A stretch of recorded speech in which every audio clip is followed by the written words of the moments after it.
राधे कृष्ण राधे कृष्ण।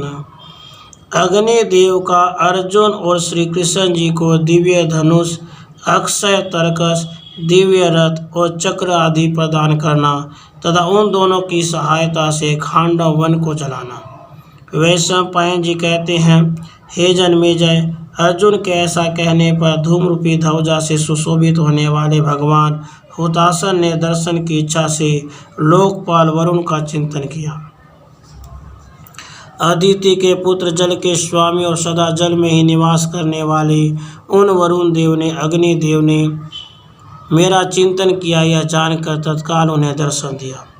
चौथे लोकपाल सनातन देव जलेश्वर वरुण का स्वागत करके धूमकेतु अग्नि ने उनसे कहा, वरुण देव, राजा सोम ने आपको जो दिव्य धनुष और अक्षय तरकस दिए हैं वे दोनों मुझे शीघ्र दीजिए, साथ ही कपियुग ध्वजा से सुशोभित रथ भी प्रदान कीजिए।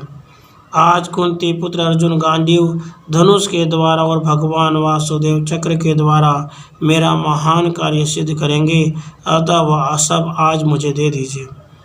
तब वरुण ने अग्निदेव से, अभी देता हूँ, ऐसा कहकर वह धनुषों में रत्न के समान गांडीव तथा बाणों से भरे हुए 2 अक्षय एवं बड़े तरकस भी दिए। वह धनुष अद्भुत था, उसमें बड़ी शक्ति थी और वह यश एवं कीर्ति को बढ़ाने वाला था। किसी भी अस्त्र शस्त्र से वह टूट नहीं सकता था। दूसरे सब शस्त्रों को नष्ट कर डालने की शक्ति उसमें मौजूद थी। उसका आकार सभी आयुधों से बढ़कर था।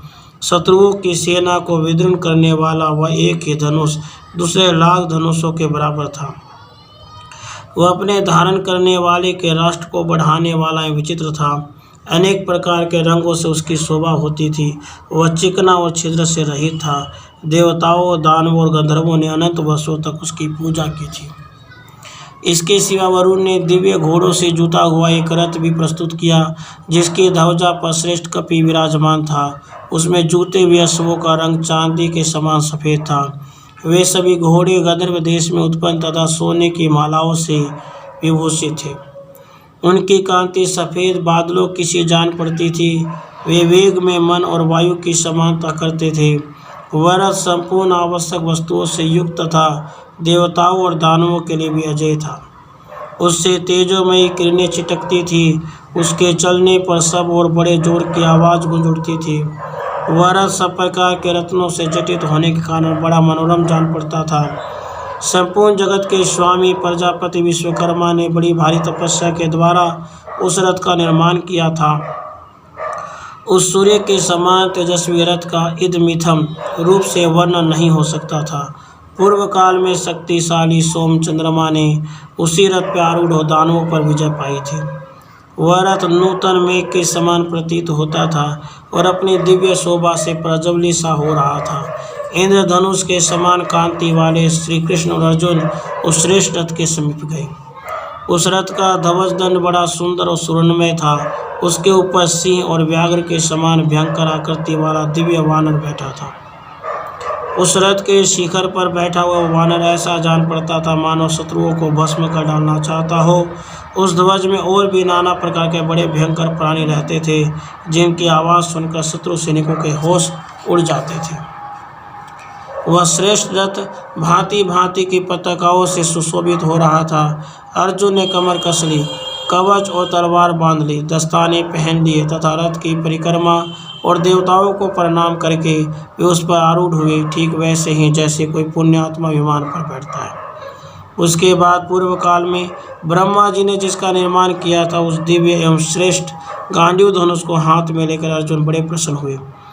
पराक्रमी धनंजय ने अग्निदेव के सामने रखकर उस धनुष को हाथ में उठाया और बल लगाकर उस पर प्रत्यंचा चढ़ा दी। महाबली पांडु को मार के उस धनुष पर प्रत्यंचा चढ़ाते समय जिन लोगों ने उसके टंकार सुने, उनका हृदय व्यथित हो उठा। वह रथ, धनुष तथा अक्षय तरकस पाकर कुंती नंदन अर्जुन अत्यंत प्रसन्न हो अग्नि की सहायता करने में समर्थ हो गए। उसके बाद पावक ने भगवान श्री कृष्ण जी को एक चक्र दिया, जिसका मध्य भाग वज्र के समान था। उस अग्नि प्रदत्त प्रिय अस्त्र चक्र को पाकर भगवान श्री कृष्ण भी उस समय सहायता के लिए समर्थ हो गए।